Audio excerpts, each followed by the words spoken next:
Okay, and welcome everybody on Zoom in addition to everybody in person. I'm Julia with the Camden Public Library, and we are going to have a number of people virtually as well as in person, which is great. I'm delighted to be continuing the History Speaker Series in partnership with the Camden Rockport Historical Society, and to welcome our speakers Kate McMahon and Amanda Shelmerdine to the Camden Public Library today. For people on Zoom, before we get started, I'll remind you that you can type questions into the chat or Q&A, and we'll get to them at the end. And now I will turn it over to Jan Kelsey from the Camden Rockport Historical Society to introduce our speakers. Good afternoon, and thank you all for coming out on such a beautiful day. We were so worried about snow as with our first speaker, which was totally on Zoom, but this is great, and very excited about the Zoom participants as well. I would like to, on behalf of the Camden Rockport Historical Society, I'd like to welcome Dr. Kate McMahon to our Winter Speaker Series, and I'd like to thank you all for coming out. Kate is one of Maine's own scholars. She was born and raised in southern Maine. She received her BA in art history and her master's in American and New England studies at the University of Southern Maine. And then she went on to complete her PhD at Howard University. Her research explores New England connections to and complicity in the illegal slave trade and colonialism from 1809 to 1900. Dr. McMahon is the historian of the global slavery at the National Museum of African American History. I hope I got that right. American History and Culture, and leads research on an exhibition due to open at the National Museum in December. Please welcome Kate McMahon.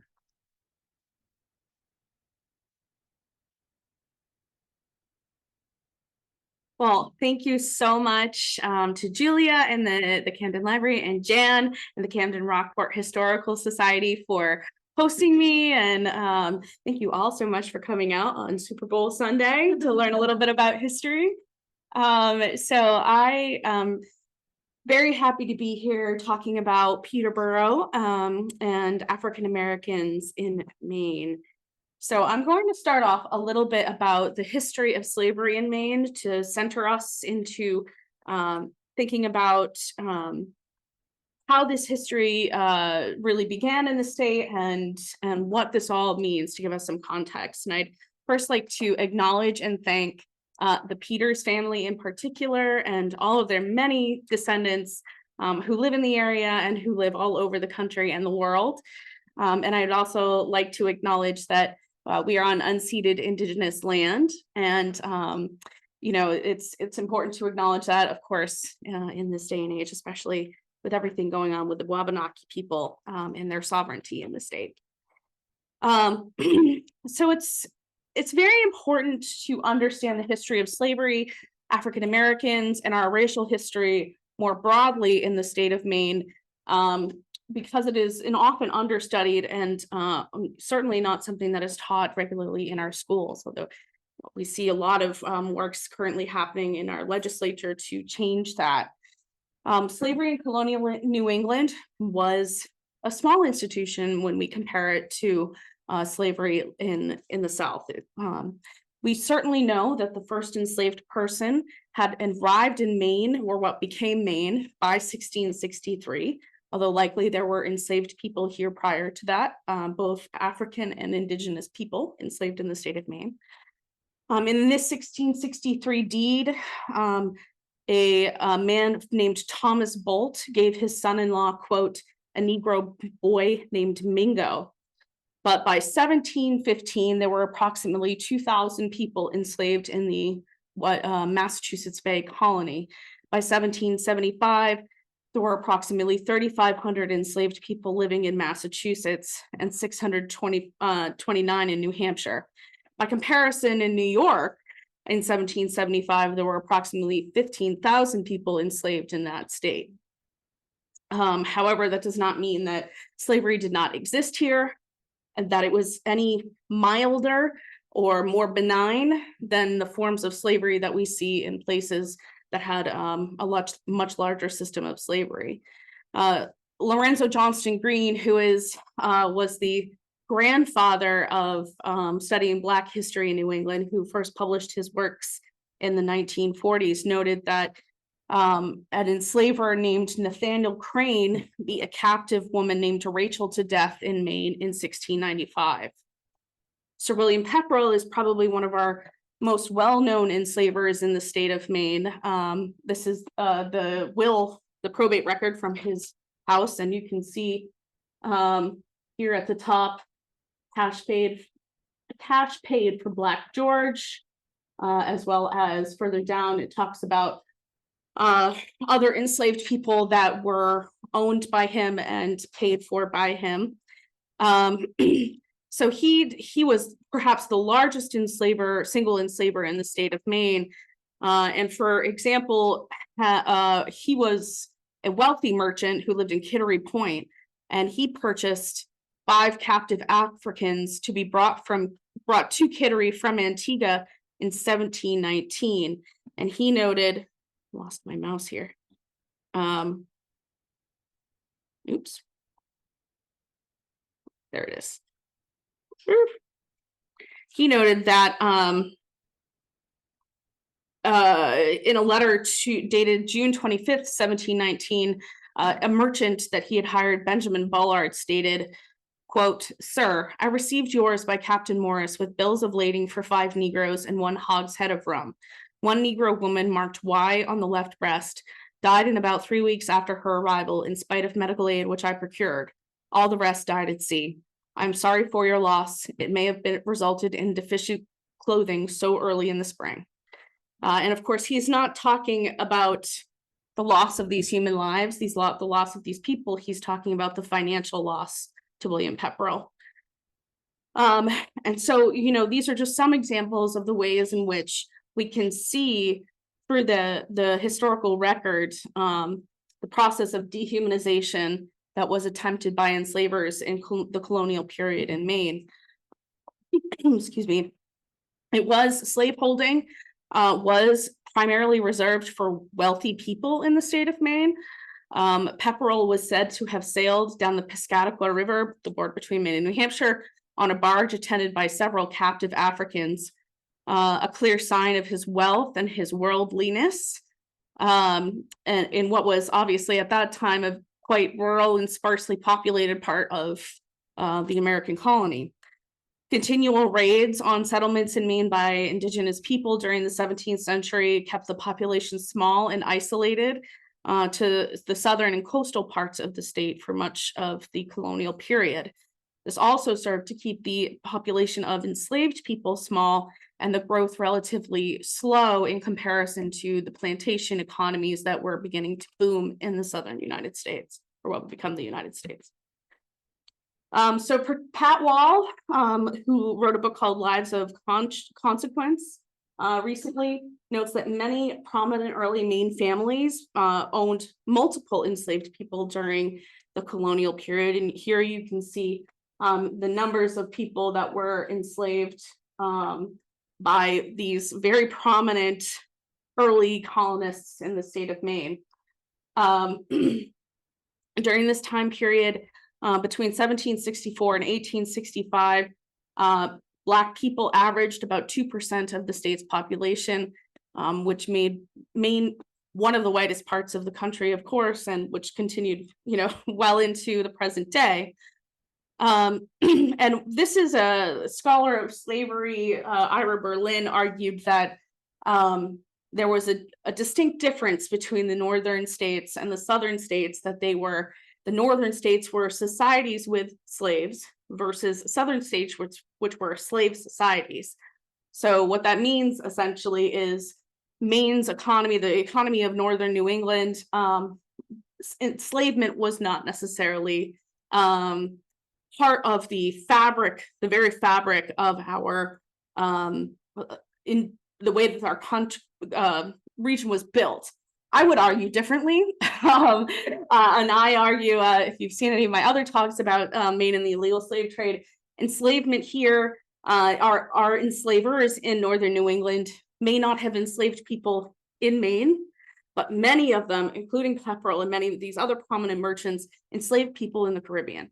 They owned plantations offshore. They invested in slave ships. They paid for the movement of people and goods like cotton, sugar, molasses, rum. All of that became central to the very fabric of our region. And when I walk around New England now, and I see all the captains' houses, that's how I see slavery. That's where I see slavery now. And it's like walking around the plantation houses, the southern cities with all these plantation houses where slavery is, ever present in the visual architecture of the place.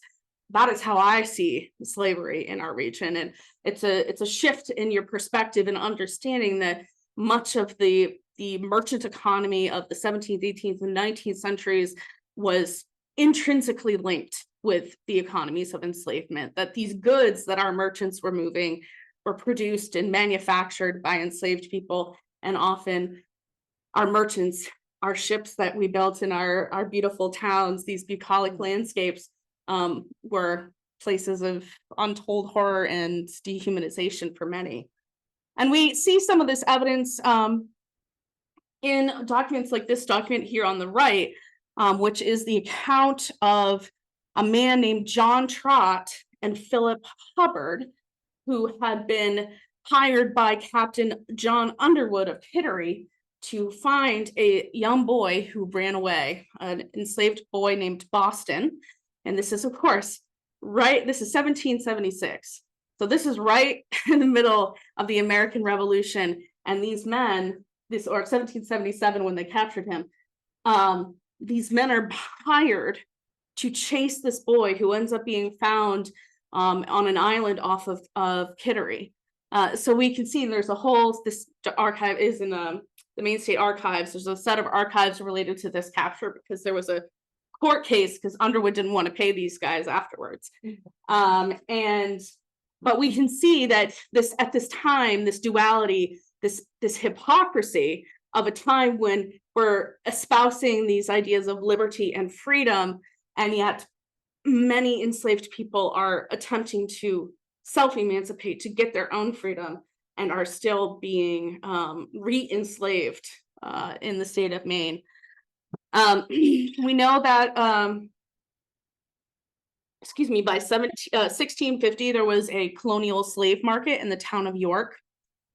And so, we see that the selling of people was a really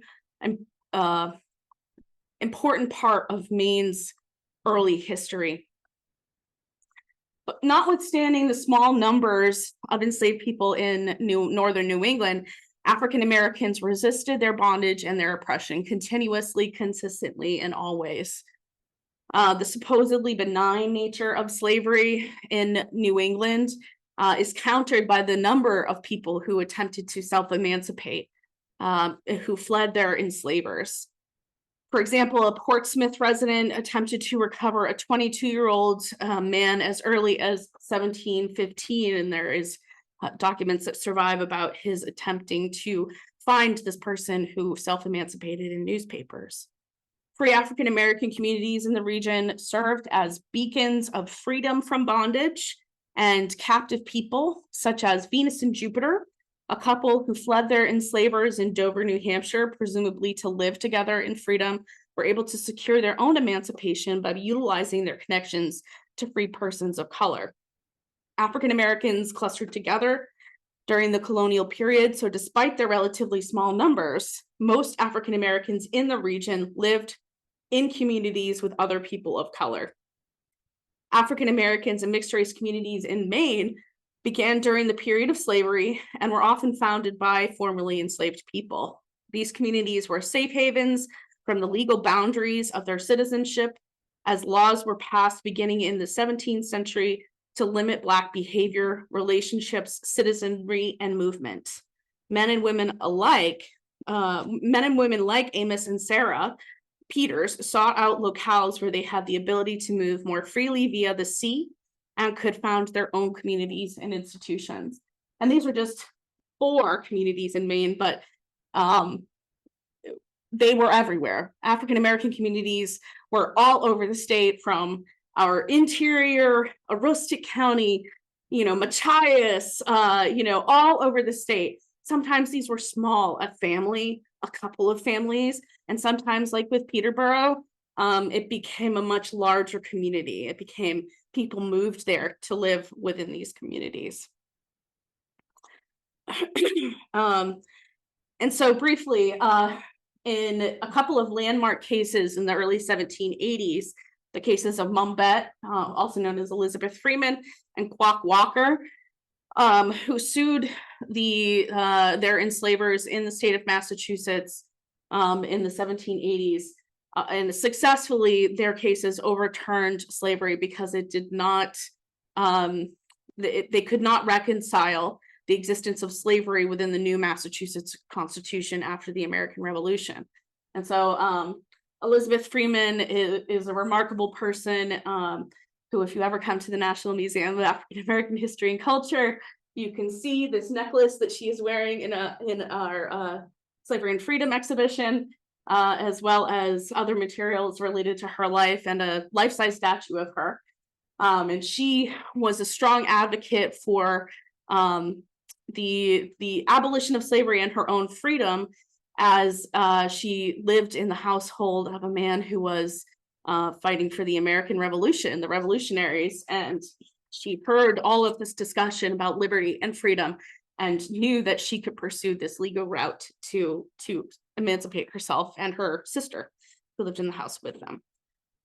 And yet, almost as soon as slavery was abolished in the state of Massachusetts, Massachusetts passed a law, began to pass a series of laws barring various forms of free citizenship. And so that included anti-miscegenation law, which was passed in 1795, which barred African Americans and indigenous people from marrying white people in the state of Massachusetts. And that law was not repealed until 1843. And when Maine became a state, it followed suit. In 1821, an act was passed that regulated marriage and also barred interracial marriage. And that law was not repealed until the 1850s. And so that is all context so that we can understand this remarkable community of Peterborough and the Peters family who lived there. And so Sarah and Amos were 2 people who ended up in Warren through different ways. Sarah Peters was likely born in Guinea in West Africa, according to Cyrus Eaton's 1851 Annals of the Town of Warren. She was around 30 years old, we think, when she came to Warren as the enslaved captive of a Damariscotta ship captain named Brown, and was definitely living in town by the mid-1770s. She was then sold to another ship captain named James McIntyre, who lived near the southeastern end of South Pond. Sometime around 1780, she gave birth to a son named Paul Mink, whose father was likely a local wealthy white man, the Mink family living in Waldo and Waldoboro. And they were German immigrants. And she very interestingly named her son after his father. And I never knew until I found this deed in the Knox County Register of Deeds that Paul Mink was Sarah's son. I knew that Paul Mink lived in Warren early, and then in this deed, it says, son, know all men that I, Amos Peters of Warren in the county of Lincoln Yeoman, in consideration of the sum of $500 to me in hand paid by Paul Mink, son of my wife Sarah, of Warren aforesaid yeoman, etc., etc.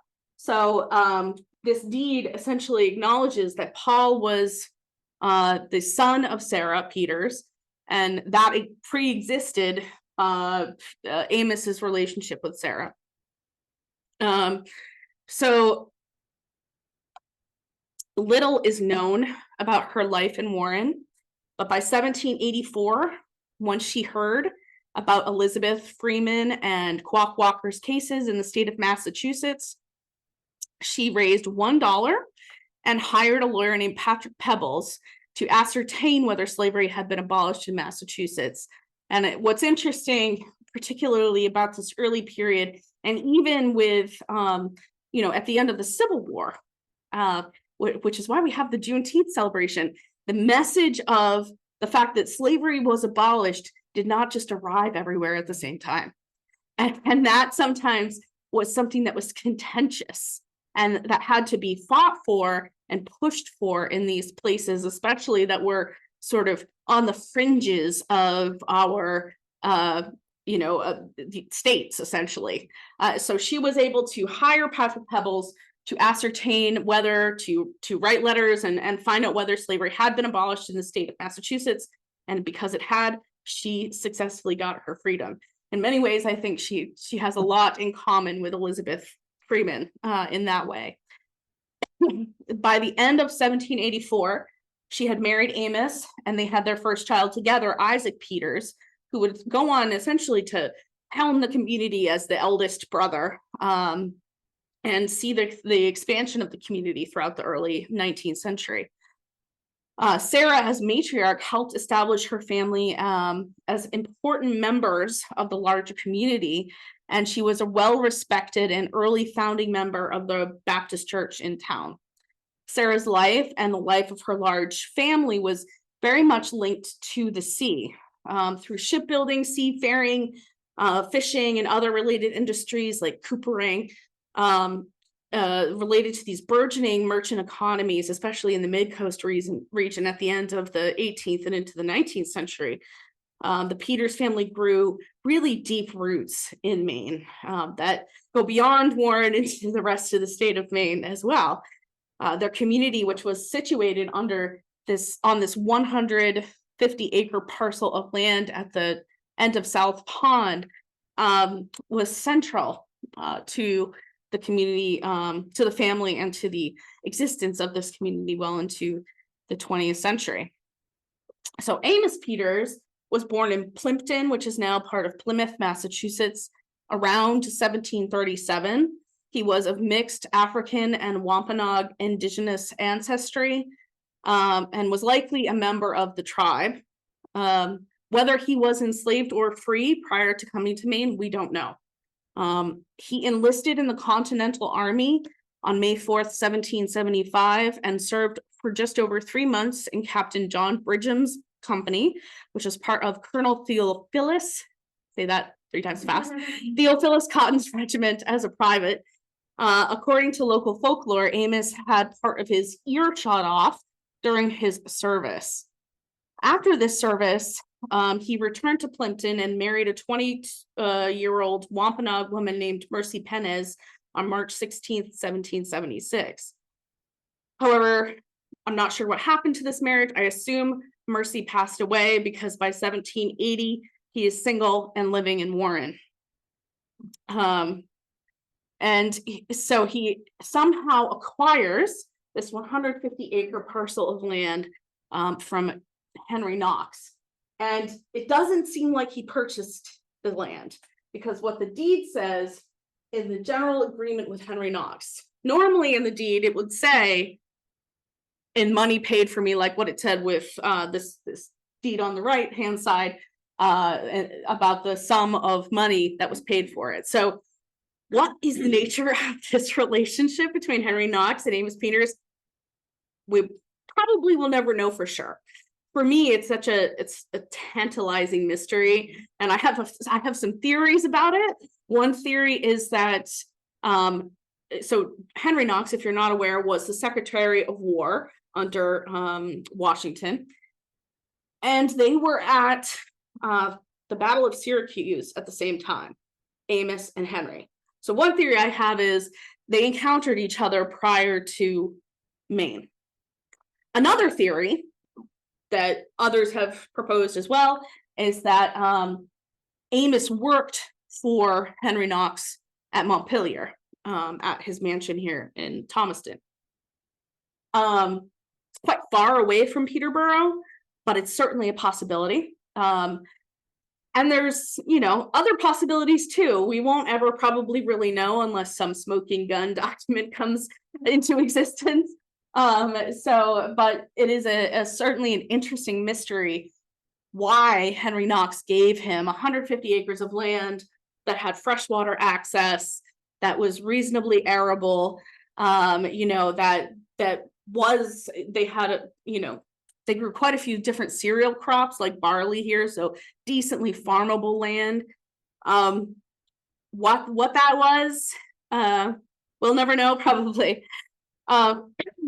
By Amos's death in 1821, he and Sarah had 5 sons who would go on to start their own families in Warren and lead the family. Each of them had many kids, and they would lead the family into a large expansion of the community into the 19th century, early 19th century. And so, I think Amos and Sarah are both fascinating individuals who really leverage these political events of the 18th century, of the Revolutionary period, in order to find better situations for themselves, to find and make freedom here in the woods of, essentially the fringes of the state of Maine at that time. And built this community that persisted and grew throughout the 19th and, into the first part of the 20th century. And so here, just to situate us, on the far right is a map of the Waldo patent, which was some of the many thousands of acres of land that Knox was granted at the end of the American Revolution for his service. And then this is essentially the area that the Peterborough community lived in. And I know people on Zoom probably can't see me. So, so here is this is a hand-drawn map that was done by Cyrus Eaton. It was redone. Somebody brought one up for me to see earlier in 1876 by his daughter, Emily. It's a little inaccurate. The shape of South Pond is not quite right. So it has frustrated those of us attempting to actually find the places on the map that some of these homes were and where the schoolhouse was, because it's not a perfect match. But essentially it was this area around the end of South Pond, to the right of where the train eventually came, or excuse me, to the left of where the train eventually came in, and was 150 acres, and that grew and shrank over time. So it's at one point there was more than 150 acres when they bought land. They also sold land. They sold land to their neighbors. They mortgaged land.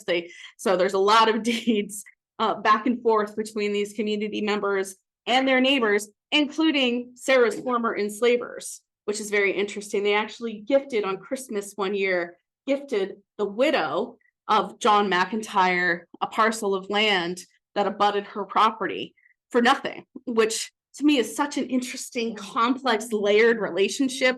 And, we don't know what these people thought of each other, but it shows just how deeply complex slavery was in the state of Maine and everywhere.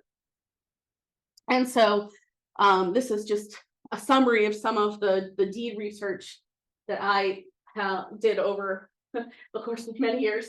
And so you can see that by 1870, there were 15 households in the town of Warren headed by African Americans, which is a significant number, especially, in the broader state of rural Maine at that time.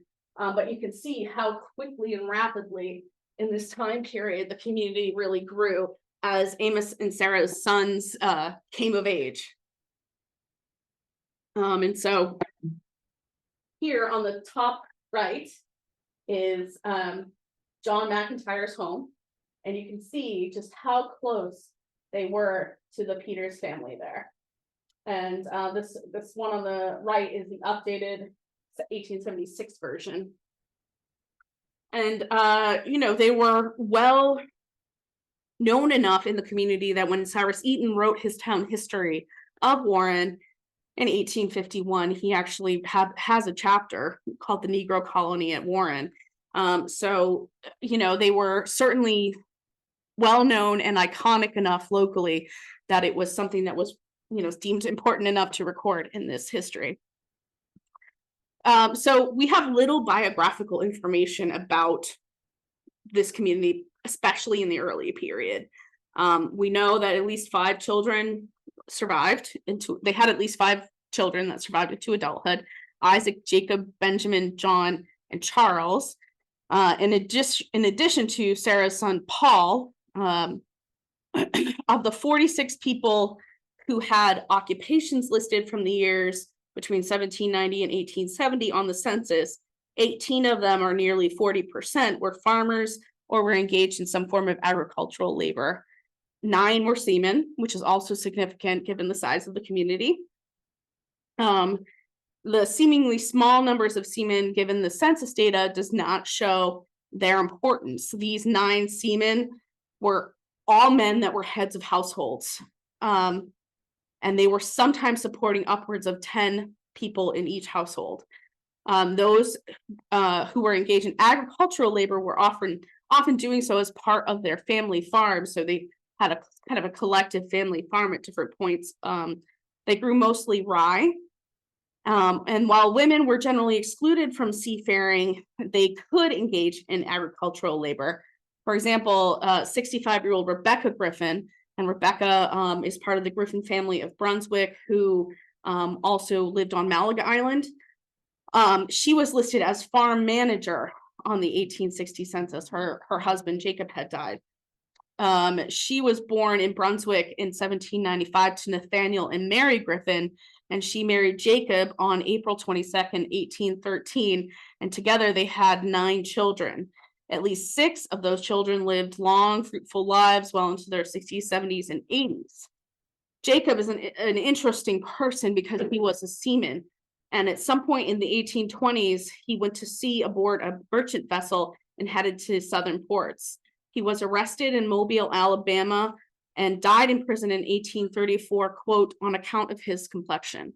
And what this means is more than likely he either couldn't produce his papers that said he was a free man, or they disregarded them, and he was in prison and died in prison, probably from a disease. So it just goes to show you how precarious, seafaring and working in that industry was for African Americans in the Northeast at that time period. And yet it was one of the few industries where African Americans could really move up, and they could, Black seamen could really make a good living for themselves, despite the fact that it was dangerous, very risky, notwithstanding the legal potential of going to the South, there's all of the other risks of working at sea. There's disease, there's shipwreck, there's accidents, and all of that stuff that is still a present part of our risks for seamen and people who work on the water. So Rebecca eventually relocated to Boston, possibly to live with her sister-in-law, Nancy, who had moved to the area in the 1830s. She died in Boston in 1878, but her children brought her remains back to Warren and buried her in the family cemetery. So while the sea provided this employment, it was inherently dangerous, and the strategic location of Peterborough and Warren allowed the African American residents to connect with a larger African diaspora and a larger Atlantic world. They found work and love by moving in and around maritime New England aboard these ships.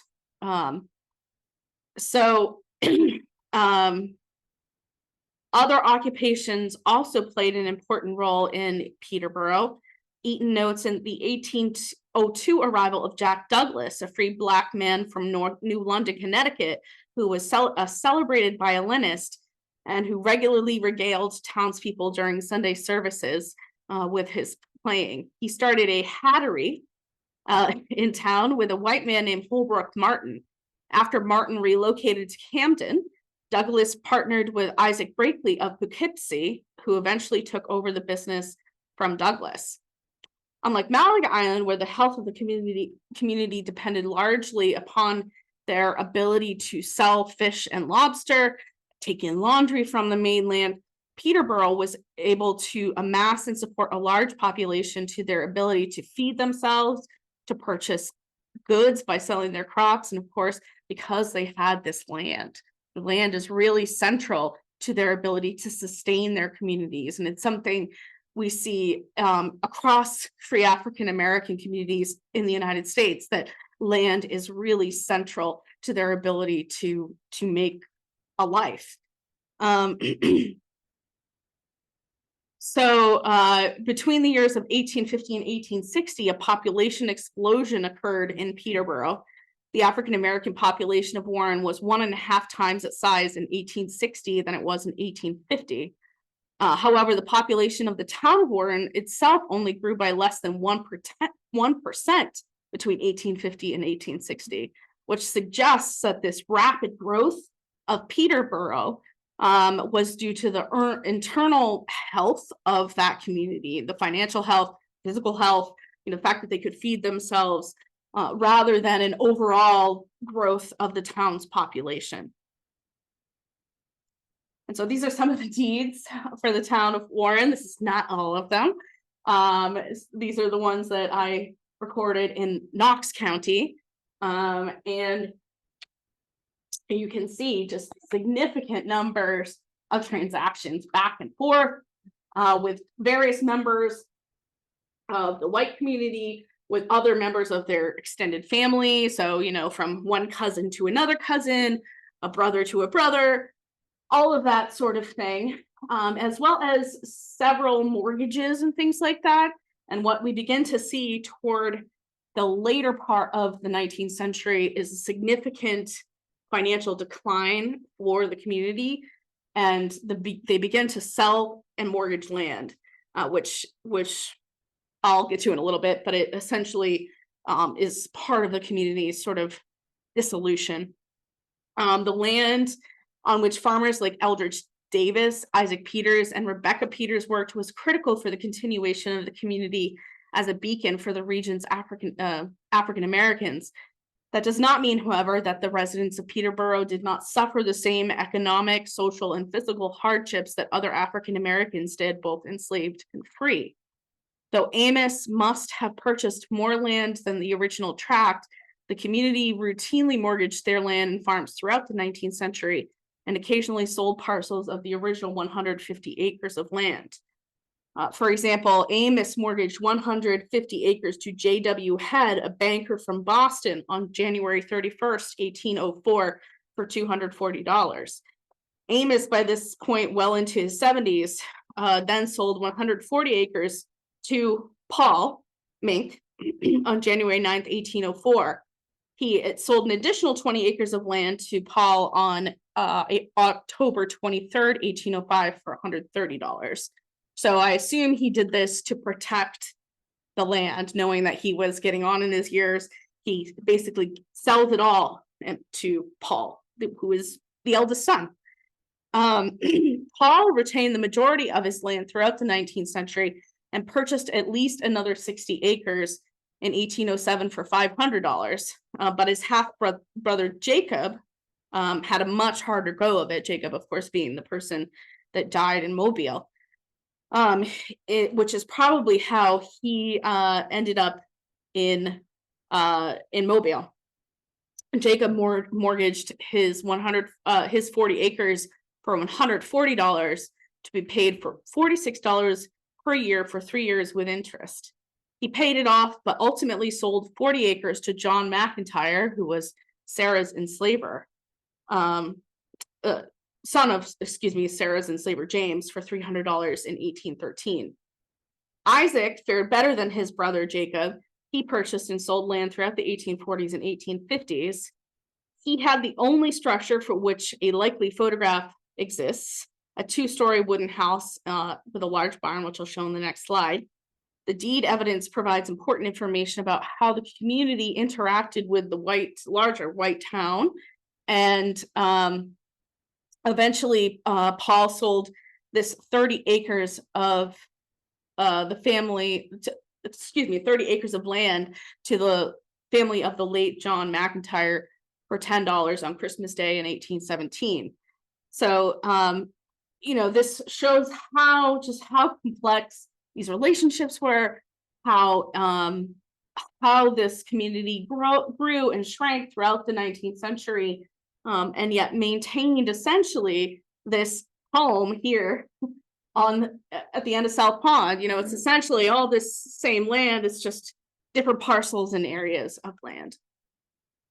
So by 1823, Peterborough had grown so large that the town added a separate school district for Peterborough. So it was district number 16, and it was drawn up by a committee comprising of Cyrus Eaton, J. Creighton, and S.C. Burgess in September of 1822.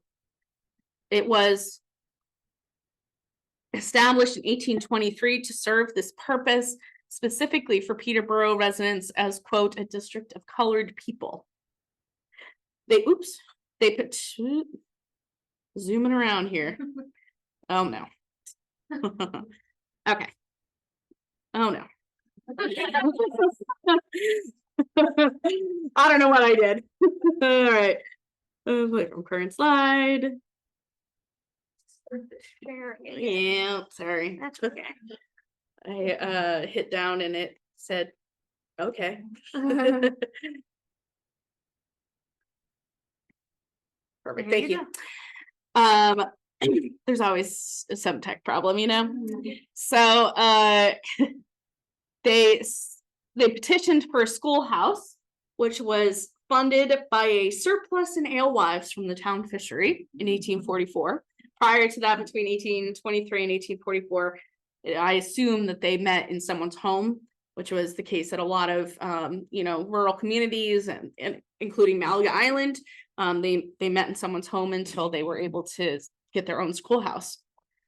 So the fishery had caught in alewives and shad in their annual spring run, and I love this quote from Eaton. Quote, "Providence sent such an unparalleled supply of fish," end quote, in 1844, that in 1845 the town voted to use these excess funds to pay for town expenses, including the schoolhouse, which is this image up here on the left, which is probably from this is a circa 1870s photograph, I think. So that huge haul of fish that year netted $2,000, of which the town, I've lost my mouse again. I'm gonna do it again. Let's see. There it is. The town took $75 toward the building of the schoolhouse. So the schoolhouse functioned as a meeting place for the community and really was an anchor for the community throughout the 19th century. By 1849, there were 27 students attending the schoolhouse in Peterborough. The existence of a free Black school in Peterborough helped foster the growth of the community, as well as it continued the tradition set forth by Amos and Sarah, who valued freedom and liberty above all else. This separate school district, specifically for Black residents of Peterborough, made it one of the earliest in the nation, actually. Boston had only just established its free school for Black children in 1820. So really, it's very early to have their own school. So by 1866, the school was being managed by members of the Peterborough community themselves rather than white townspeople. John Peters, Wilbur Peters, Reuben Mink all acted as school agents between 1866 and 1870. In the 1890s, African-American residents of Peterborough also acted as teachers, especially Mrs. J.J. Olney, who taught students at district number 16 in 1897, and the few remaining students between 1906 and 1911. So we don't know who these folks are. That teacher up on the right, her name is Clara Calderwood, I think. And so we don't know who these folks are, but I love these pictures when you see them up close. There's like one of them where the kid's sticking his tongue out. So it's very, you get a sense of the personality. And this building on the bottom right is probably the home of Isaac Peters. And so that is another image from the Warren Historical Society collection. So the Civil War hit Warren very hard. At least 6 of the young men of Peterborough fought in the Civil War. Reuben Peters, son of John and Jane Peters, fought for the United States Colored Heavy Artillery. He was killed in action sometime in 1864 and is buried in Philadelphia.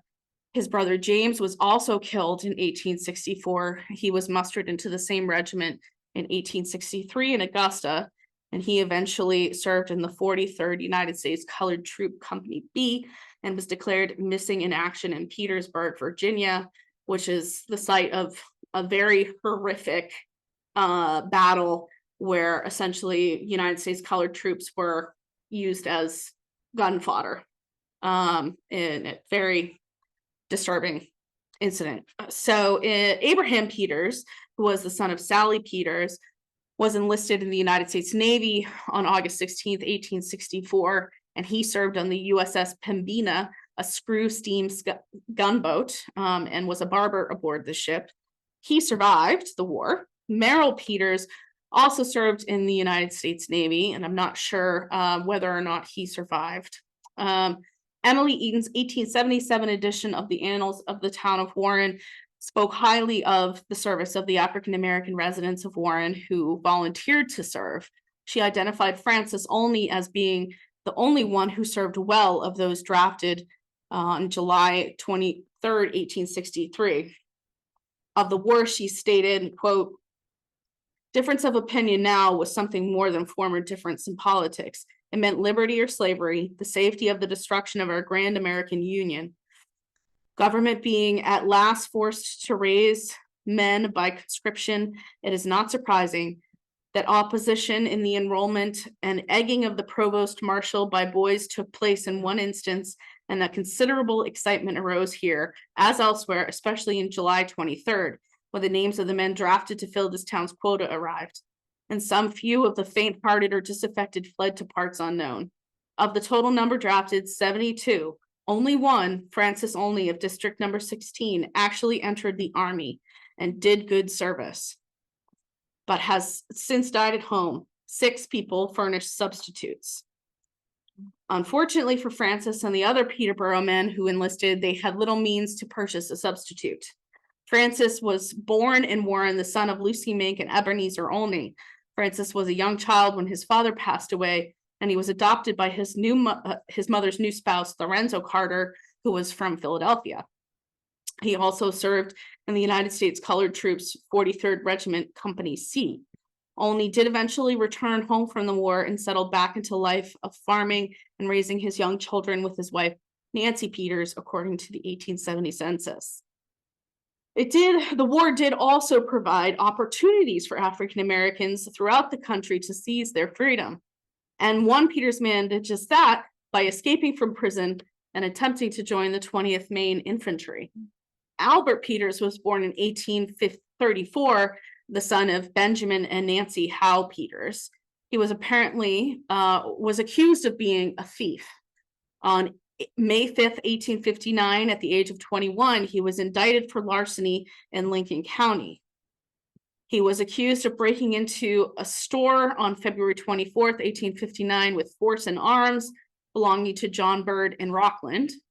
He apparently stole, quote, 10 pounds of tobacco at the value of $4, 1 pound of tobacco at the value of 40 cents, 1 pound of tobacco at the value of 35 cents, and 1 pound of tobacco at the value of 30 cents.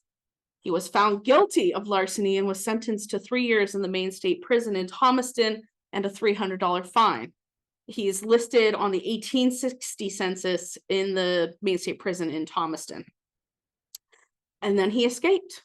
On May 28th, 1862, he broke into the store of James Holmes in Belfast, and he was accused of, quote, stealing 1 coat at the value of $8, 1 pair of pantaloons at the value of $8, 1 pair of pantaloons at the value of $2, 3 fancy vests of the value of $10, 1 satin vest at the value of $3, 1 wallet at the value of 50 cents, and 1 candlestick at the value of 10 cents, as well as about $8.70.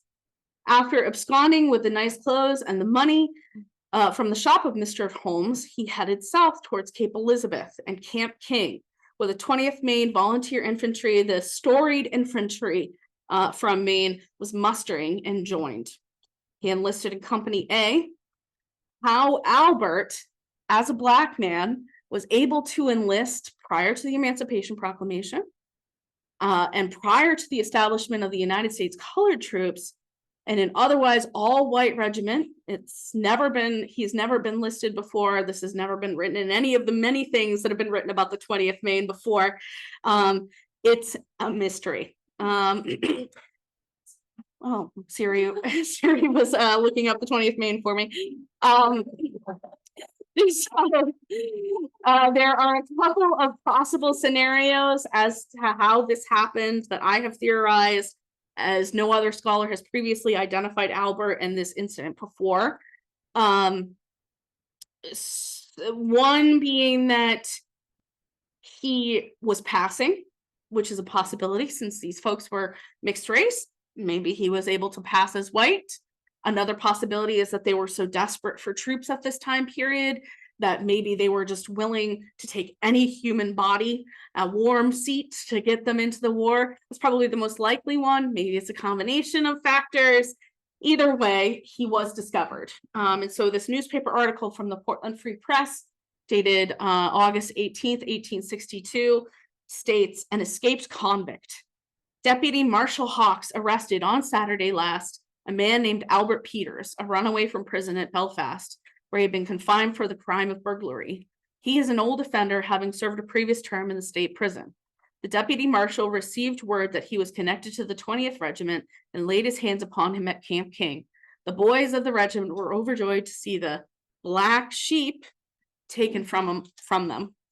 It's interesting. Of course, the passive way to say that, but for me, Albert is such a fascinating character because what is his motivation for attempting to do this? Is he joining because he thinks he can leave the state?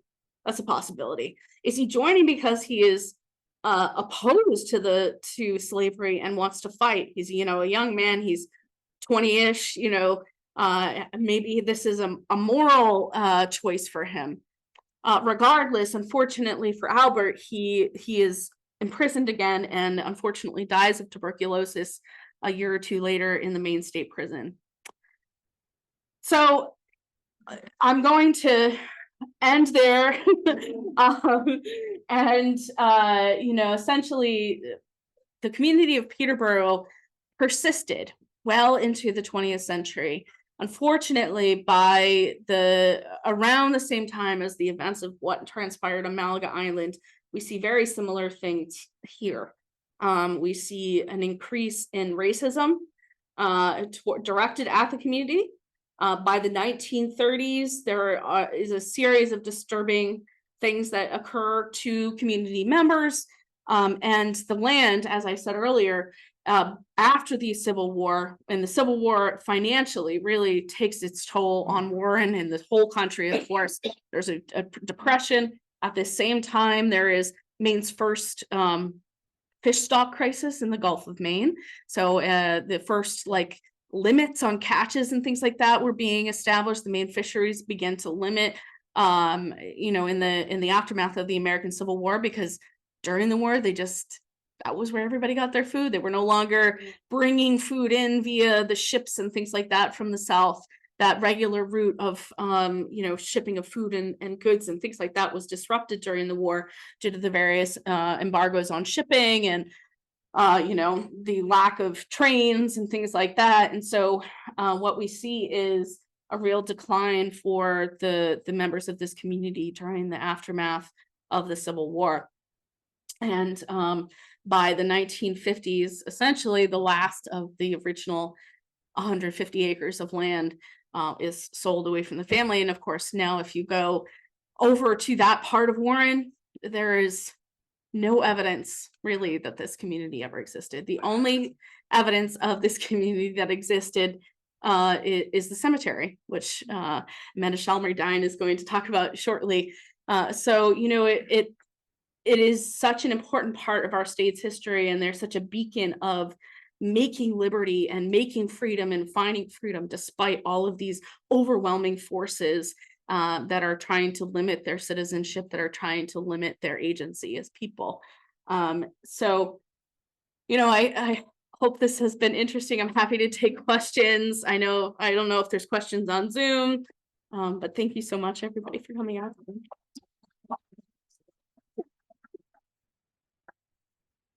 We do have questions on Zoom, and I want to get questions here. Do we want to do your thing after we do some questions? That's up to Katie. Let's do questions first, Okay. and then we'll switch. That way Sure. people have it fresh still. Yeah. Well, I'll just start with some questions on Zoom. This person is asking, is it possible that Amos received a land grant in Warren for his service in the Continental Army? Land amounts started with 100 acres. It's possible, although he's not listed on the official there's records of who received land grants, and he is not somebody who is listed as having received a land grant. It's possible, record keeping is not exactly perfect in the 18th century, and maybe because he was a person of color, it would be even less something they would be inclined to keep a record of, but he's not listed as an official recipient of a land grant. Okay, and we have also some very interesting comments from people who are descendants of various people. Wonderful. So one person says, hello, I'm a direct descendant of Caesar and Lois Peters out of Hebron, Connecticut, originating out of Boston area, 1750. I'm wondering if there is a relation. I see that Benjamin's children's names mirror some of my current and deceased family. I'm looking to connect this group of Peters with the Massachusetts, Connecticut Peters, if there is any, and to identify the Wampanoag connection. And then someone else says, I'm Thomas Ziegler, a 5 times great-grandson of Amos and Sarah, and 4 times great-grandson of Jacob. I am sure Kate will answer this, but Charles, this was relating to a different question. Charles Uver.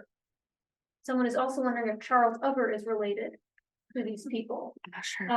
This person says, Charles Uver, a grandson of Daniel Uver, was married to Josephine Peters, one of Amos and Sarah's granddaughters. This was a lot of Yeah, the Peters family, the descendants, it's a huge number of people. Probably thousands of people are descended of Amos and Sarah at this point. And Thomas, hi Thomas. Thomas is a real expert on the family genealogy, especially his branch of the family. And there's there is a branch of the family that ended up in Massachusetts, I think in Roxbury, outside of Boston, in the 19th century. So there's definitely a Boston connection. These maritime cities, people are moving back and forth, and so you can feel free to email me, and I'm happy to share all of the information that I have. I have a Google Drive.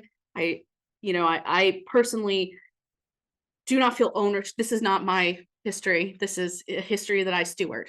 And so I'm just happy to share it with anybody who wants it. I have every document that's listed on that census record, and I'm happy to share it with anybody who is interested in learning more or wanting to piece together their own history. Yes, kind of in a similar vein, someone says, thank you for this wonderful presentation. Are there specific archives in Maine that you point researchers to who want to learn more about early Black life in Maine? Sure. Again, I'm happy to share, and if anybody wants this actual archival research, I'm happy to share the Google Drive with anybody who wants it. There are several archives. The Maine Historical Society has a good amount of information about Portland and the Abyssinian. There is a good amount of stuff in the Maine State Archives. They're in the process of digitizing all of their materials related to African Americans. There is some stuff in the Maine State Library that I have accessed, and then it is kind of piecemeal.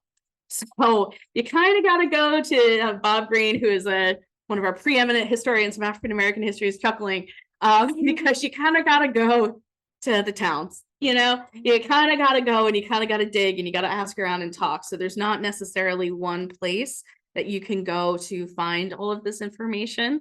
There are some recent works that have been published that are great places to mine for sources. Like, for example, Pat Wall's book, Lives of Consequence. She's got a great list of sources that she used for York County. So, it's very much, it's not straightforward. And the archive reflects the fractured nature and the racism of the record keeping, the fact that these records were not retained.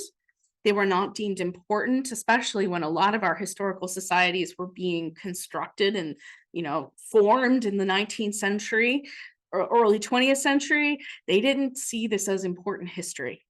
And so they didn't keep stuff. And so what we see now, the fractured nature, the piecemeal nature of the archive very much reflects the racism, that the white supremacy that goes back generations, that goes back to the foundation of our country. So it makes doing this research incredibly valuable and incredibly frustrating. It can be very hard when you're trying to understanding some of these relationships and these histories. It's just almost impossible to find the evidence. There's a lot of reading between the lines that you have to do. Folks in the room have questions. Yes, please feel free. Alex.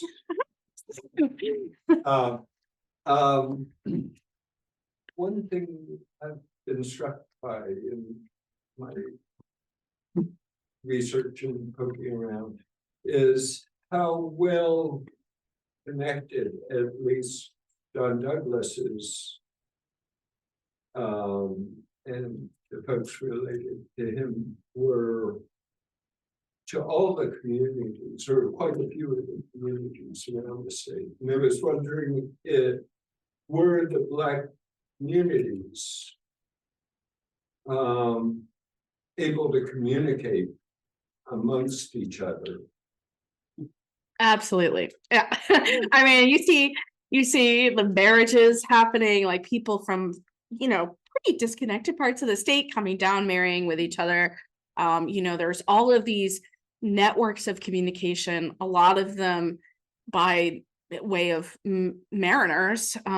People are taking that word of mouth and bringing it, these messages from one community to another. There's, of course, these family ties from across the state that we see, these deep genealogical sort of connections. And like these folks on Zoom were talking about piecing together who is actually a cousin. Everybody is kind of related in some way in a lot of these communities. You see these connections, maybe it's a fourth cousin twice removed or something like that. But if you go back a couple of generations, you can see, our great grandparents were siblings, or, so I think there is absolutely these bonds, these connections, these ties via kinship.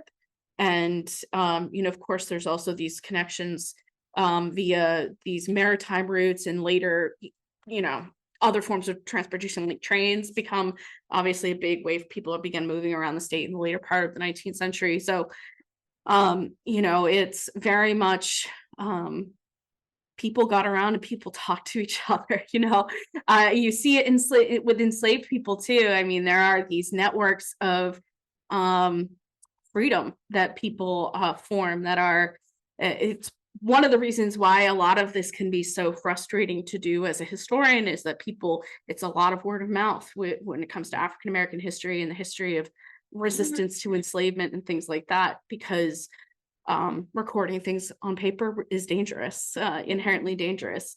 And it makes, of course, things like the Underground Railroad in Maine very complicated too, because we don't actually have that much direct evidence of the Underground Railroad in Maine. It gets a lot of people love to talk about it, and people love to make these connections, but we don't have a ton of evidence for it. And some of it may be that it gets talked about and upheld a lot because it's much more comfortable for white Mainers to think about how we might have assisted people to escape slavery than it is to think about the ways in which, people of color were, treated poorly in the state of Maine, who citizenship was limited and those sorts of things.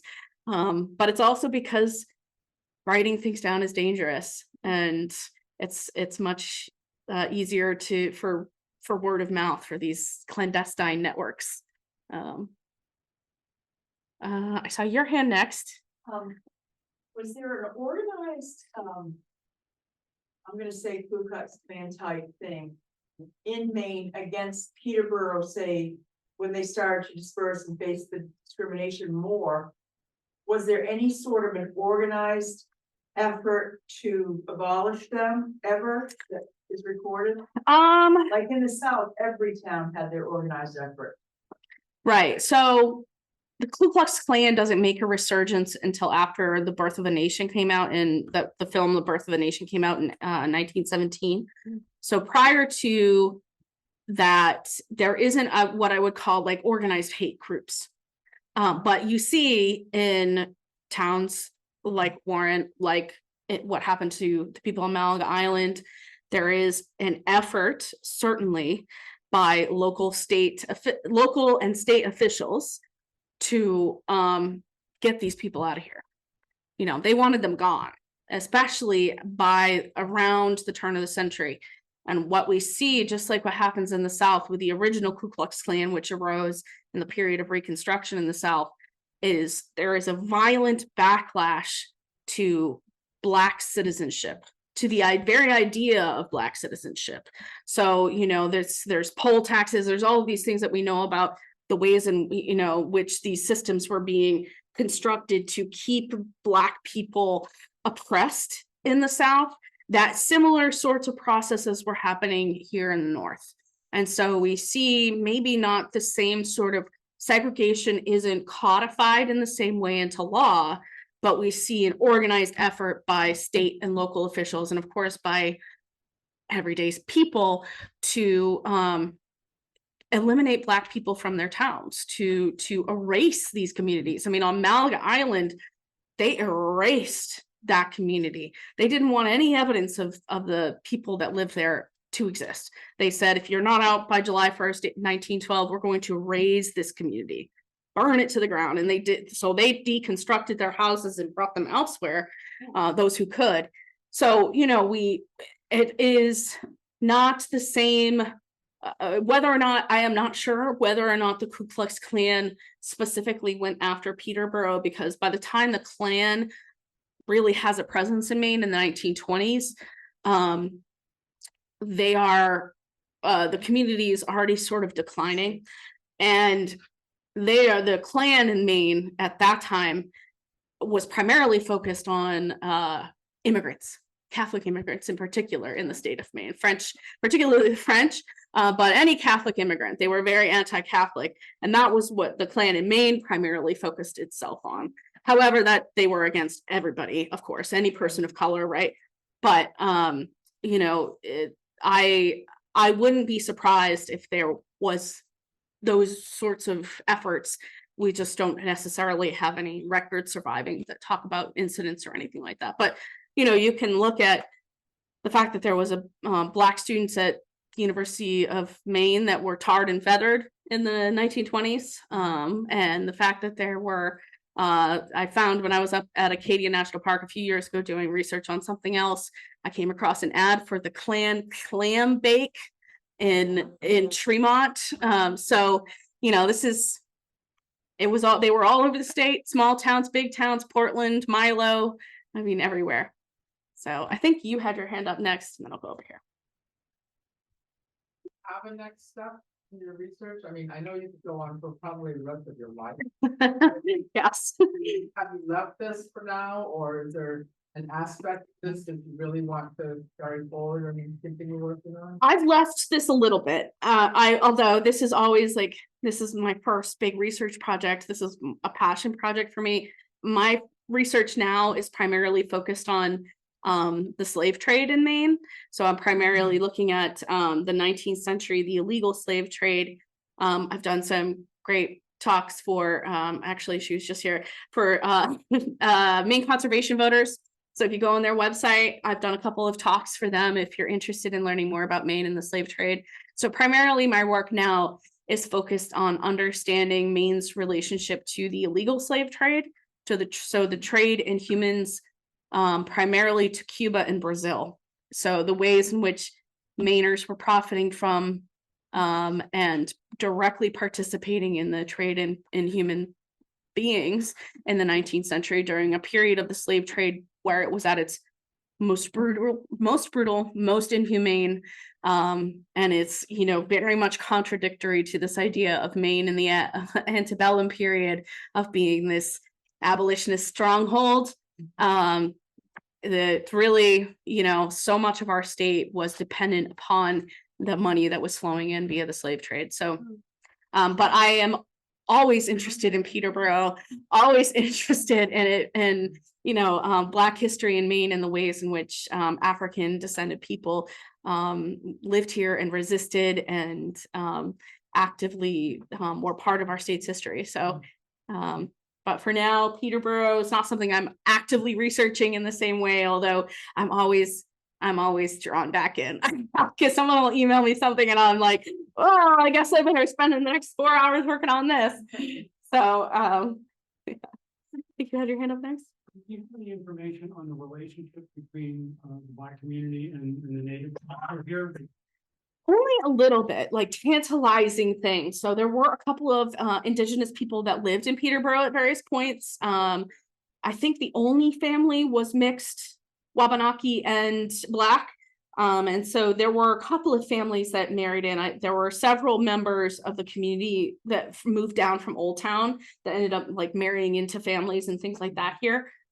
So, I don't have any evidence during that early period of when there might have, like when Amos and Sarah first moved to town, when there might have actually still been a significant number of indigenous people in the greater area. I haven't found anything. But that doesn't mean that those relationships didn't exist and that there wasn't a presence of indigenous people, especially, a lot of the evidence I have for people living in this community is census years.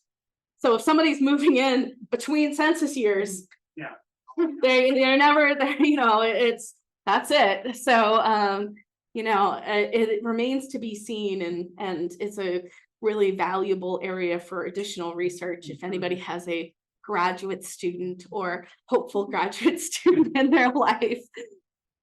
I'm sure they were international. I was just curious if they were helping to support each other a little bit. Yeah, I don't know. Yeah, didn't need any evidence. I wish I knew. I wouldn't be surprised, but unfortunately I don't know. Obsessed by all the Negro islands up and down the coast. Oh yeah. And I keep asking, I might have written to you, is anybody kind of looking at that? Because their names are disappearing as quickly as possible. A lot of them have like the cameras. Yes.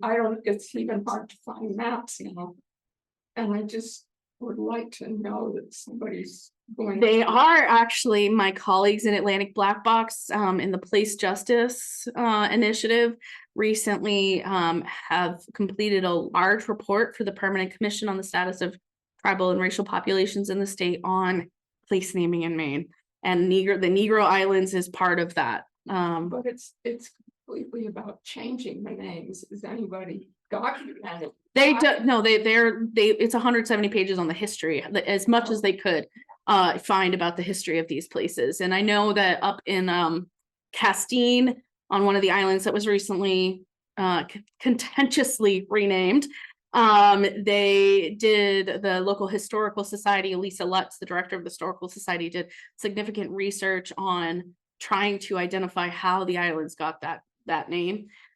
It is very difficult to find. A lot of these places, the local folklore is related to saying that, oh, well, escaped slaves lived here. That's how that island got that name. Except if you look back, the islands have that name going way back into like the 18th century, 17th century, when people weren't going on the Underground Railroad route to Canada because they didn't need to. They're very close to the shore. Yes, and so what I suspect, my theory, is that that's where places that Black people lived. We see across the islands in the state of Maine that people of color routinely lived on these islands that were otherwise not very desirable. They're rocks, ledges, And so they were living out there sort of on the fringes of society, and that is my theory. And so it is not a kind naming of the island necessarily. It is not something that is like celebratory or speaking to freedom, which is I think what a lot of communities want these places to be, that they were sites of people stopping on the Underground Railroad to go north to Canada. I don't think that's it. That's my opinion. I haven't done research into this topic other than tangentially and then, speaking with colleagues and stuff like that. But it certainly is an ongoing fierce debate in some of these communities about whether or not it's appropriate to rename these places that have these pejorative place names. I'm of the opinion that they should be renamed. That's, that's my opinion.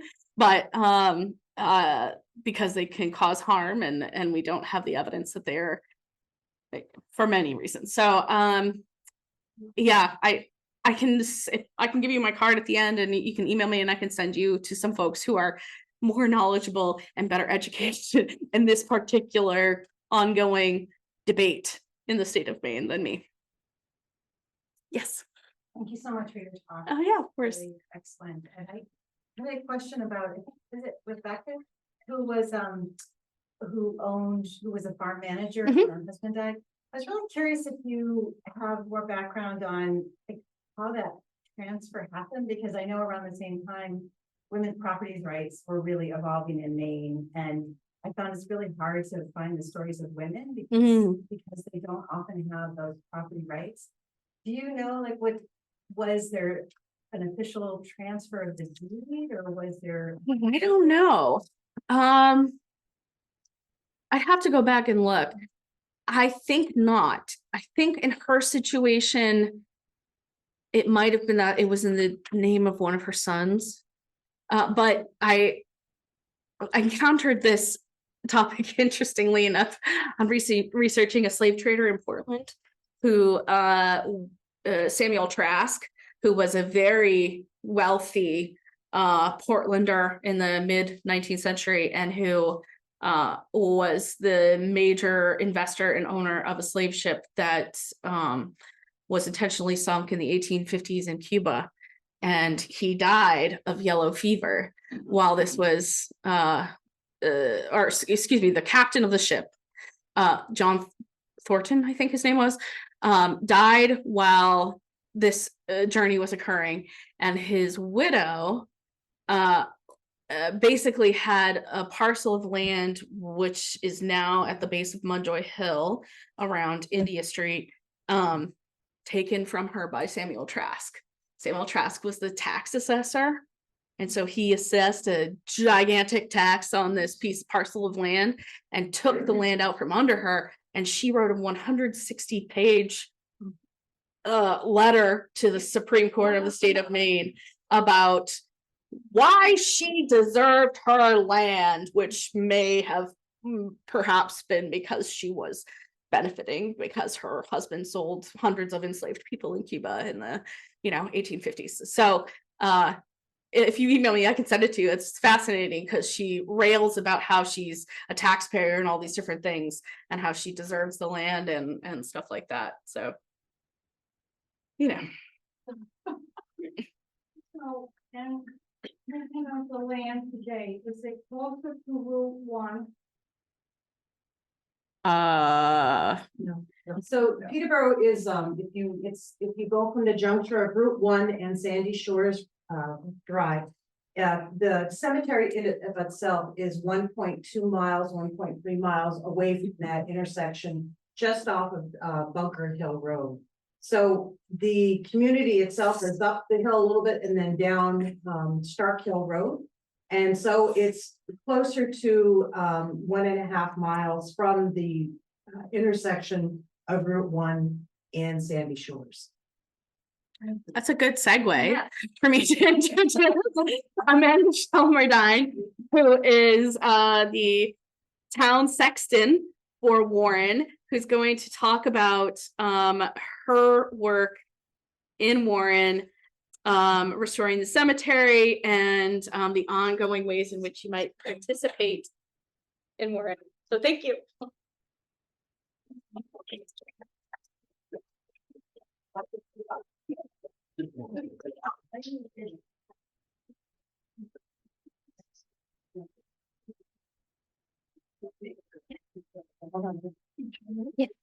Switching from the slide to slide, play out just as nothing else. Okay, well, thank you all very much for sticking around for my portion of the show today. I just again want to thank both Kate and Julia and Jan for allowing me to speak today and my work that I do for the town of Warren as its cemetery sexton. I am also not as technologically astute as Kate, and so please bear with me on these simplistic slides. So Peterborough Cemetery is one of 18 town-owned managed cemeteries. It's located about approximately 1.2 miles from the intersection of Route 1 and Sandy Shores Road on Bunker Hill Road. This is a walk-in cemetery only with grassy avenue leading from the road down a slight hill to the cemetery. If you do visit, please keep in mind of the neighbors' driveways and don't park in or blocking them in. They will certainly come out and visit you. The cemetery is located on the land of 150 acres originally given to Amos Peters by General Henry Knox in the early 1780s. Amos then deeded the property to his stepson, Paul Mink, in 1804. After Paul's death, the land and cemetery changed hands between family and non-family members throughout the years. In the cemetery, the earliest stone is that of Sarah E. Peters, who died in 1855. However, the cemetery was in use prior to Sarah's burial, as the land was noted in an existing burial ground referred to in the 1842 deed from Paul Mink's estate to purchaser Edwin Smith. We can guess that the cemetery had been used even earlier than that, as many other Peters family members had previously passed, but do not have any written records or marked headstones to go by. Oral history has upwards of 100 unmarked graves located both within and the surrounding land around the cemetery, in particular underneath the large eastern white pine trees that are between the cemetery and Bunker Hill Road itself.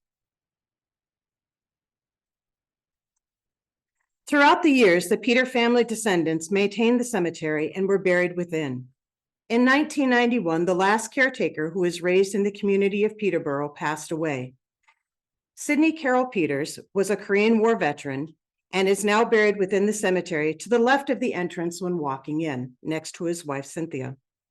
After his death, two of his daughters, Sidney Peters Robinson and Rosie Rivera, kept the duties up for several years.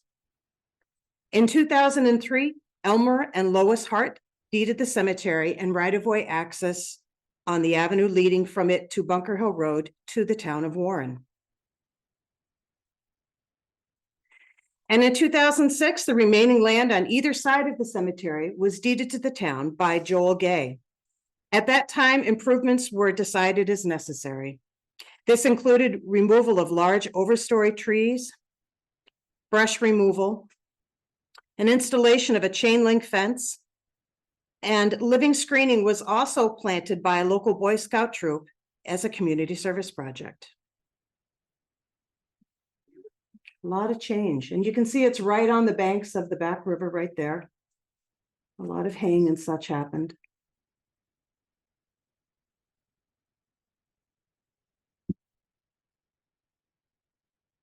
The town has been responsible for the caretaking of the cemetery for several years by the time that this photo was taken in 2009, but being tucked away and off the beaten path and rarely visited, it, like many other cemeteries, had issues with overgrowth and neglect. In 2019, the town of Warren was contacted by a Midcoast community member and himself a veteran, John Mine. John had read an article in the Working Waterfront about the forgotten community of Peterborough. He was moved to action by the idea that both the community of Peterborough and its veterans were not afforded the same rights and notability of those of white citizens. John had requested from our town's former sexton, Arnold Hill, if he could make some small improvements within the cemetery to the graves of its veterans. Once approved, John paid to have several of the veterans' sunken headstones reseated and also purchased theater of war specific veteran flag holders. His passion in recognizing a population of veterans from a now disappeared and rarely remembered community led him to ask if the town could identify several unmarked grave sites which only had veteran flag holders next to them. His goal was then to provide headstones for these individual veterans and to acknowledge their contributions to our country. Ultimately, this request was unable to be fulfilled due to the lack of records and historical documentation as to who lay in those graves.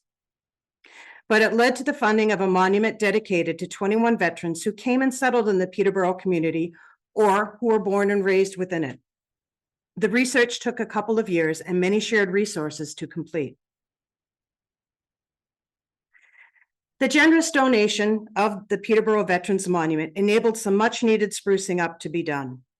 This included cleaning up a brush and debris between the cemetery and Bunker Hill Road, brushing out the fence line, removing trees from within the cemetery, and the cleaning and repair of broken stones.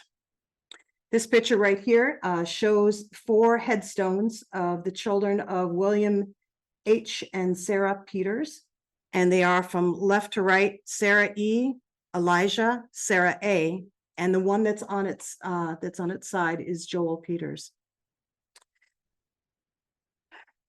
Time was also taken to search for missing and broken markers, which led to locating and uncovering buried fieldstone headstones, footstones, and temporary metal markers that had been lost through time.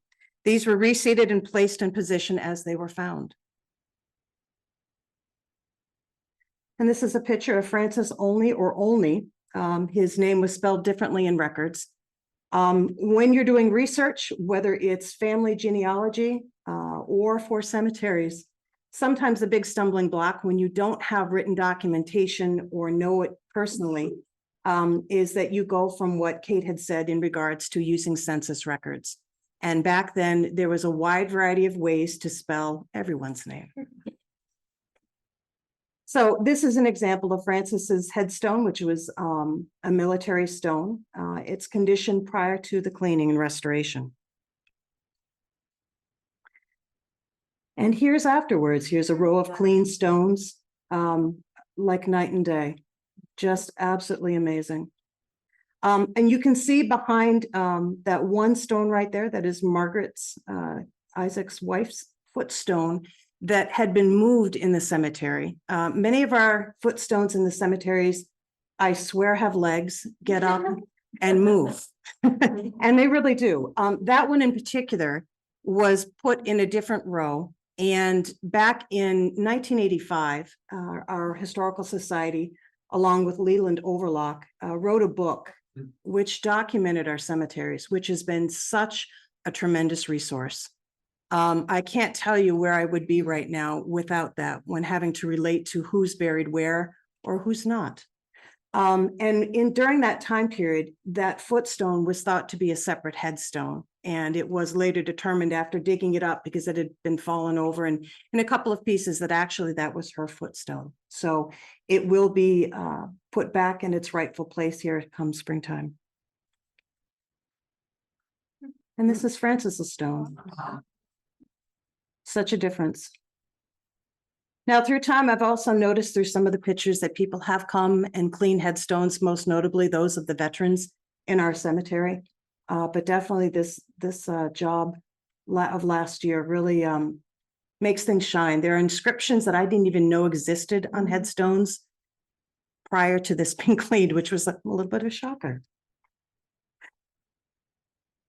So finally, in early October, the monument was carved and ready for installation. And the gentleman standing here guiding into place is Carl Chipman. The Veterans Monument itself was carved by Bob Williams of Brook Monuments, located in Warren. And John also hired him to reset and level the veterans' headstones. This particular stone is a slab of majestic mountain granite. It was selected by Nira Palta, and the crew of Bob, Ben Pratt, and Carl Chipman carefully installed the monument within the cemetery. And with Bob, this really was a work of love and dedication, with a lot of revisions that he just kept nodding his head at me. Says, all right, we'll get it changed. So he did a wonderful job on the monument in itself. The veterans represented on the monument reflect service in the following armed conflicts: the American Revolutionary War, Civil War, Spanish-American War, World War I, World War II, and the Korean War. This is the back of the stone. Now, when you come into the cemetery, the stone is to your left, right next to our flagpole. So you have to walk around to see the names on the stone. The veterans that are represented on this monument, of those listed, the following are buried in Peterborough Cemetery with documentation. Obviously, there is oral history. There are also 3 Civil War grave markers that were next to unmarked graves, which we honestly can't say who's in what grave. But those that we do know that are here are Benjamin Franklin Carter, Francis Olney, Abraham Peters, Charles Edmund Peters, Sidney Carroll Peters, William Francis Peters, William Henry Peters, Samuel Stillman Peters. And I'd also like to note that there is a Patrick Michael Carter, who was in the U.S. Army, who is buried within the cemetery, but was not a member of the original historical Peterborough community.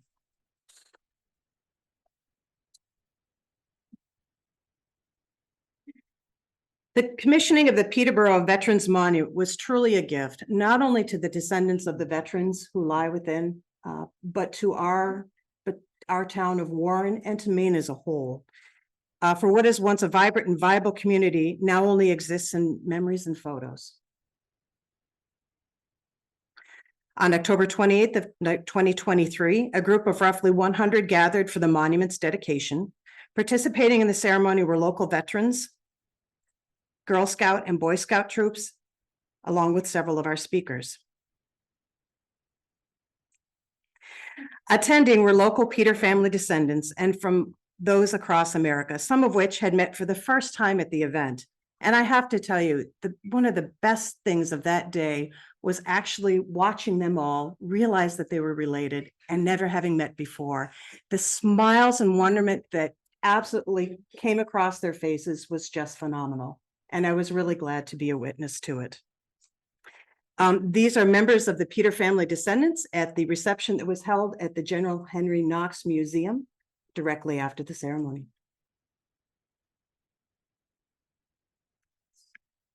Now, our benefactor, John Mine, was recognized by the town of Warren for his dedication in honoring the service and sacrifices of the veterans from the Peterborough community. He was presented with a plaque at the Veterans Appreciation Supper hosted by the Warren Historical Society in November of last year. Left to right is Sherry Howard, our town manager. In the middle is John Mine himself. And to the right is Jan McDonald, a member of our Board of Selectmen and prior chair. Peterborough now. Future cemetery plans are continue to maintain the grounds and to clean up the area between the cemetery and Bunker Hill Road. I had a nasty battle with poison ivy and it won. So the hope is to get somebody in there with goats to take care of that issue for us come spring so that we can continue to haul the branches and logs that have fallen from the big pines up above out. And hopefully that will enable us for the second step, which is to try and get some research funds allocated so that we can have a LiDAR ground survey done of the property. And I think it's vital. The goal is to locate unmarked graves and then determine how best to note them for future reference. I look forward to working with the Peters family descendants with any information that is discovered with this. Again, this is not my cemetery.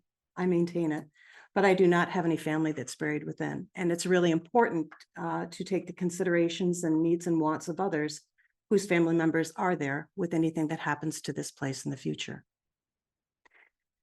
The other thing that we're working on right now is building up records for burials in the cemetery for both marked and known unmarked graves using death records. And lastly, our cemetery committee of Warren will be looking into and making recommendations to the town of Warren Select Board on listing the cemetery on the National Register of Historic Places through the NPS, which I think is key. We talk about honoring a place and wanting to remember it, but this again holds so much part of the Black community's history here in Maine and it needs to be preserved before it's gone. As for the community of Peterborough, I'm also involved at this time with others in researching and locating the physical foundation of school district number 16, which you see right here. This is great. I love the outfits that these kids wore for school. And they probably didn't wear them every day, you know, this is school picture day, but you know, they look great. The school district was created in 1823 to serve the children of this area. And the funding provided to assist the citizens within its district to build such a building was provided by the town of Warren in 1845. By 1910, though, attendance had dropped, and on March 7th of 1910, the school was listed as article number 36 on a town warrant. And this was to see if the town would maintain the school building and its students' population, or to take any action relating thereto. At that meeting, it was voted to leave the matter in the hands of the school board. And by 1911, the school had been closed. Oral history notes the building being sold and being used as a chicken barn and moved to the nearby Martin Farm on what is now called Fintown Road. This photo of students and the teacher, Clara Calderwood, standing in front of the schoolhouse building was taken about 1892, 1893, when Clara was just 16 years old.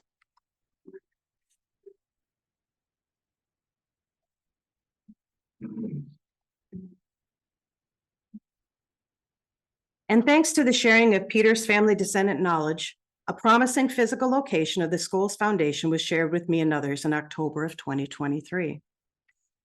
I am currently looking to confirm this information using historic written documentation,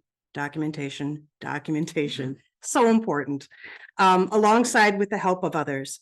And we hope to release more information as it becomes available and if the landowner wishes it to be released and how they chose to do so.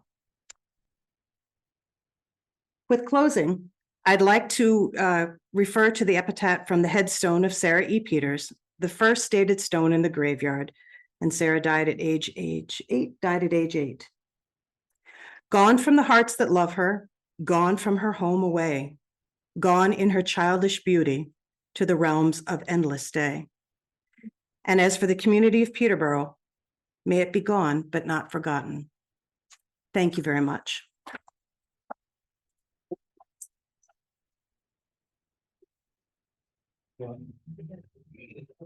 Yes.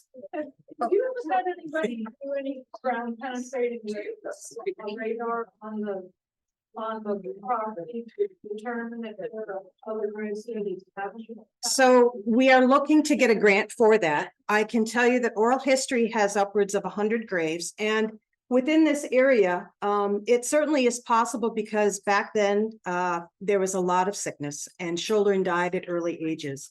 I have sat there on chilly mornings or ones that are heavily laden with dew, and I have counted 60 depressions that I can count. However, back in 2006, when those renovations were going on, it was also decided at that time to fill in the graves. That was done so to make it easier for the mowers. It was a conversation that I was a part of and not happy of at that point, even though I was not within the role that I have today for the town of Warren. Through time, many of those depressions have come back up, or come back down, depending on your point of view. And so we have, we have anywhere between 60 to 100, and also with the oral history of graves located outside of the existing cemetery walls or fence as it be, it's important that we try and find and document them. But as to how we then recognize that they're there and mark them, again, that's something that a conversation with the descendants of the Peters family is going to be done. So we're dealing with something like this on a piece of property that we own in Stockton Harbor, where we discovered a graveyard after we had owned it for a whole bunch of years because all of the stones had gone down. Mm-hmm. And one of them was a Revolutionary War soldier. And we're working a little bit with Maine Old Graves Association. Maine Old Cemetery Association. Yes, great group. Great group. They come out. One of the representatives came out and did housing. Yes. Which is amazing. The scientist in me says no way, but the person who I think happens is amazed. I'm glad that you have found it, to be honest. That's wonderful. Yes. Do you know where the actual town is oriented in relation to where the cemetery is now? I do. So in regards to a town, this really was a community of family houses. Peterborough relied heavily on the businesses outside of its realm. So for example, if you were to take Peterborough Road all the way down, which is now Stark Road, it's discontinued. And it used to go over the back river. There was a bridge there, and that would come out onto Route 97. William Counts had a store there. There was other, the ferry was there. There was a Toll House Bridge Road. There was a lot of businesses and grocery stores, et cetera, there that they made avail from. As far as I know, there weren't any businesses that they had within their community. The community in of itself, the majority of the homes were, if you continue up Bunker Hill Road, take a left onto what is now Stark Hill Road.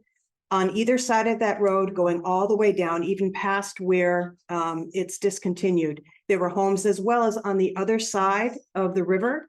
There was also Peter family homes that were on either side there as well. Thank you. Yep. Yes. You mentioned being careful where one parks when they go to. Yes. Is that an ongoing conversation as far as like perhaps designating official parking or making small parking lot? So with this, oops. Okay, if I can maybe go. Whoop. Yes, I'll just bring it back to one of the slides. So the parking there, because the town had received. Isn't technology wonderful? This is why I like books.